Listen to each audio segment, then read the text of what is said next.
آپ جانتے ہیں کہ حضرت علی المرتضیٰ رضی اللہ تعالی عنہ کی قبر لوگوں کی نظر سے چھپا کے بنائی گئی، اس ڈر سے کہ لوگ آپ کی قبر کو اکھیڑ نہ دیں، کیونکہ خارجی اس قدر جو ہے وہ زور آور ہو گئے۔ اسلام کی تاریخ دردناک ہے۔ حضور علیہ السلام فرماتے ہیں جتنے دکھ مجھے دیے گئے کسی کو نہیں دیے گئے، کسی نبی کو نہیں پہنچے۔ حضرت صدیق اکبر رضی اللہ تعالیٰ عنہ کی 2 سال 2 ماہ 8 دن دور خلافت، آپ کا زمانہ دیکھیں، ٹکنے نہیں دیا گیا، سازشیں، مصائب، اعلان۔ حضرت سیدنا عمر رضی اللہ تعالیٰ عنہ کو شہید کیا گیا، حضرت عثمان غنی رضی اللہ تعالیٰ عنہ پہ 40 دن پانی بند رکھا گیا اور پھر انہیں شہید کیا گیا۔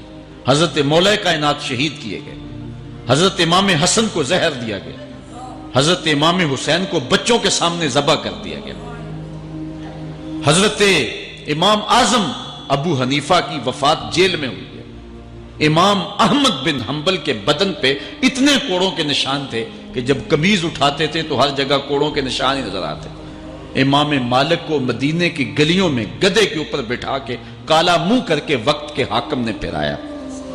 حضرت مجدد الفسانی علیہ رحمہ کو گوالیار کے قلعے میں جو ہے وہ قید کیا گیا۔ علامہ فضل حق خیر آبادی کو جزیرہ انڈمان کالے پانیوں کی سزا دی گئی۔ اہل حق کی تاریخ دیکھیں، دردناک تاریخ ہے۔ آج بھی کابل میں، کندھار میں، قلعہ جنگی میں، دشت لیلہ میں، تورا بورا میں، تکریت میں، موصل میں، بغداد میں، کشمیر میں، غزہ میں، یہاں برما میں دیکھو کون سی قیامت نہیں توڑی جا رہی ہے۔ ہمارے ساتھ ماضی دیکھیں تو ہمیں بغداد کی وہ دردناک کہانی سامنے آتی ہے جب انسانی کھوپڑیوں کا مینار تعمیر کیا جا رہا ہے اور منگول سردار نے اپنی فوج کو حکم دیا تھا کہ جو کسی مسلمان کا سر نہیں لائے گا اس کا سر کاٹ کے اس مینار پہ لگائیں گے۔ پھر لوگ پیسے لے کے پھرتے تھے کہ مسلمان کا پتہ دے اور اس کی کھوپڑی کاٹی جائے۔ کچھ لوگ جان چھپانے کے لیے تہہ خانوں میں گھس گئے، پھر دجلہ کا بند توڑا گیا، 1.25 لاکھ لاشیں ہم نے تہہ خانوں سے نکالی تھی۔ اندلس کی تاریخ پڑھیں، ہمارے ساتھ جو قیامت توڑی گئی۔ مصر کے اندر 30,000 فاطمی کو شہید کیے گئے۔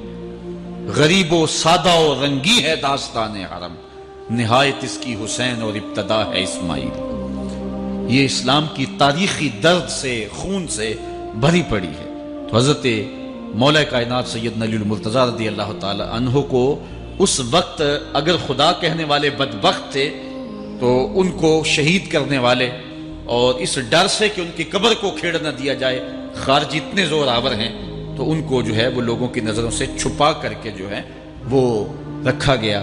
اور ایک دور وہ بھی آیا کہ ممبروں پہ بیٹھ کے مولا علی کو گالیاں دی جاتی تھی۔ یہ تاریخ میں یہ دور بھی آیا، آپ پڑھیں تاریخ، بنو امیہ کا ایسا دور بھی دنیا نے دیکھا ہے۔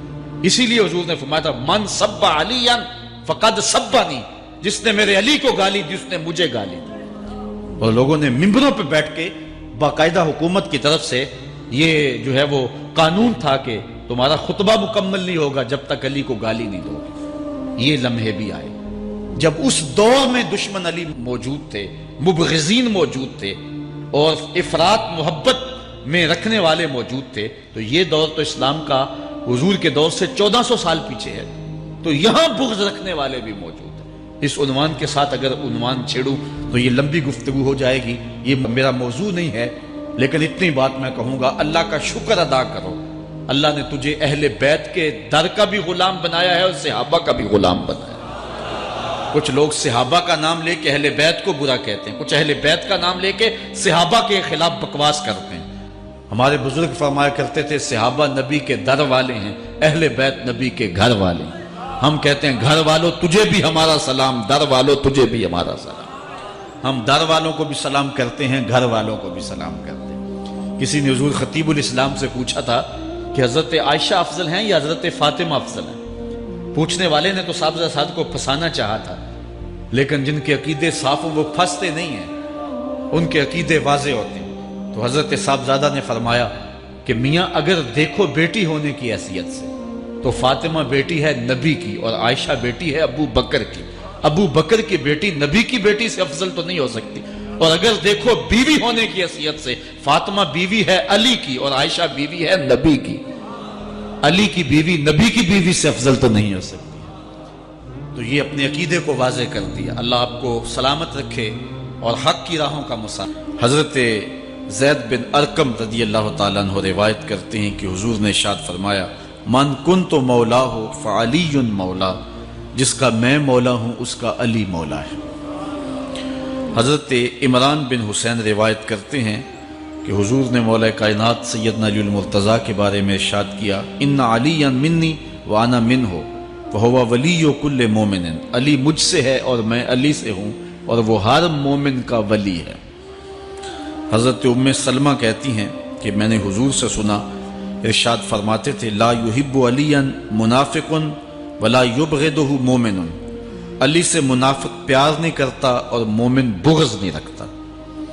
اور ایک حدیث میں حضور نے فرمایا من سب علی فقد سبنی، جس نے علی کو گالی دی اس نے مجھے گالی دی۔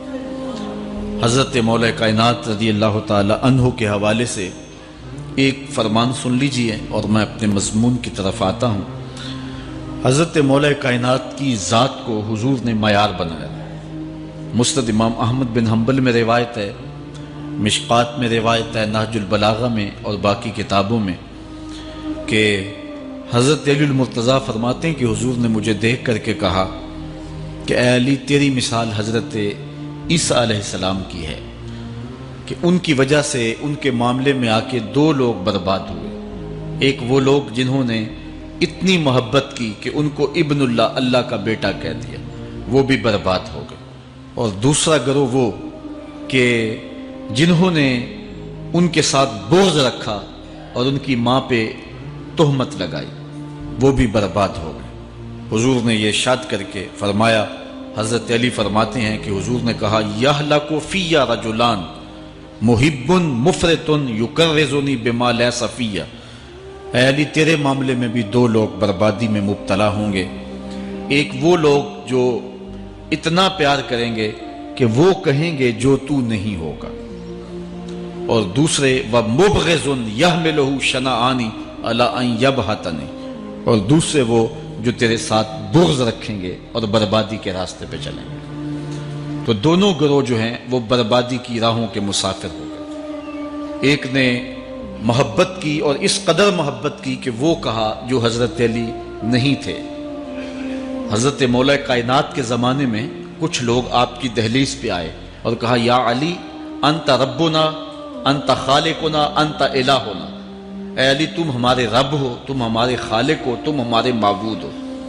تو حضرت علی المرتضیٰ نے فرمایا کہ استغفر اللہ، اللہ تعالیٰ جل شانہ ہی خالق ہے اور وہی مالک ہے اور وہی معبود برحق ہے۔ انہوں نے پھر یہ بات کہی، تو جب تیسری مرتبہ کہا تو حضرت علی نے ان کی گردنیں کاٹ دیں۔ تو یہ آج بھی لوگ موجود ہیں ہمارے ملک میں، ہمارے ضلع میں لوگ ہیں جو علی اللہ کا نعرہ لگاتے ہیں، اور یہ بدترین لوگ ہیں اور معاشرے کی تل چھٹ ہیں، اور یہ محبت میں گمراہ ہو گئے اور انہوں نے حضرت علی المرتضیٰ کو خدا اور الہ کہہ دیا۔ دوسرا طبقہ ہے جو حضرت علی المرتضیٰ کو الہ اور خدا تو نہیں کہتا، لیکن انہیں نبیوں سے افضل مانتا ہے۔ بلکہ شیخ محدث دہلوی علیہ رحمہ نے تحفہ اثنا عشریہ میں باقاعدہ اس قول کو بیان کر کے اس کی تردید کی ہے کہ جو ایک طبقے کا خیال ہے کہ حضرت جبرائیل علیہ السلام کو نبوت دینے میں غلطی لگ گئی تھی، وہ دینی تھی حضرت علی کو اور دے گئے حضور کو، تو آپ نے اس کا رد کیا ہے۔ ایک طبقہ نبیوں سے حضرت علی المرتضیٰ رضی اللہ تعالیٰ عنہ کو افضل مانتا ہے، اور یہ طبقہ بہت سارا پایا جاتا ہے۔ میں نے اپنے ان کانوں سے جو ہے یہ باتیں سنی ہوئی ہیں اور آپ نے بھی سنی ہوئی ہوں گی کہ نبیوں سے حضرت مولا کائنات کو افضل مانتے ہیں، اور یہ بھی گمراہوں کا ٹولہ ہے۔ تیسرا طبقہ وہ ہے جو نبیوں سے افضل تو نہیں مانتا لیکن معصوم مانتا ہے، یہ گمان کرتا ہے کہ حضرت علی رضی اللہ تعالی عنہ بھی اس شان کے مالک ہیں جو معصومیت کی شان انبیاء علیہ السلام کو دی گئی۔ یہ 12 امام اور 14 معصوم کا لفظ آپ نے سنا ہوگا، ہمارے جاہل مولوی بھی بول دیتے ہیں بعض کا، معصوم صرف انبیاء کی ذوات ہے۔ اولیاء اہل بیت محفوظ ہیں، معصوم نہیں ہیں۔ معصوم صرف ذوات انبیاء ہیں اور یہ انہی کا اعزاز ہے، ان کے علاوہ یہ اعزاز کسی اور کو حاصل نہیں ہو سکتا۔ چوتھا طبقہ وہ ہے کہ جو حضرت علی المرتضیٰ رضی اللہ تعالی عنہ کو حضرت ابو بکر و عمر رضی اللہ تعالی عنہما سے بھی افضل مانتا ہے۔